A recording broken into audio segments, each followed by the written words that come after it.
Jason J. Smart. He is a political scientist joining us live from the Ukrainian capital, Kyiv. Thank you for your time, sir. So Hegseth, he says that the NATO membership is not realistic for Ukraine. Would you agree? Does their acceptance into the alliance risk an escalation in this conflict?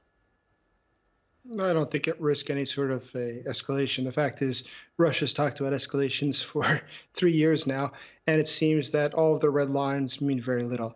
The fact is that Ukraine needs security guarantees. I think that future NATO membership will probably be put off, but there certainly needs to be security guarantees for Ukraine coming from its European American allies if it wishes to prevent this war from breaking out again in the future.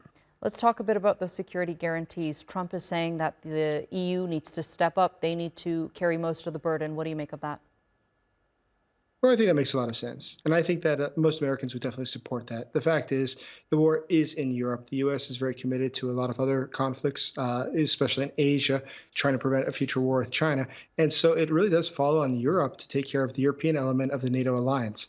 So looking ahead, I think that it's very reasonable that Europe does do more to support Ukraine, and that the U.S., of course, will not stop supporting, but simply play a lesser role.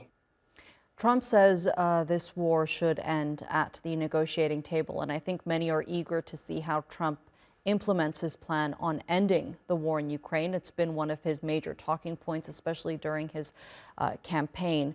What do you think will bring the two sides to the negotiating table? Well, I think the thing that's going to happen is that eventually the Russians themselves cannot sustain a war for much longer.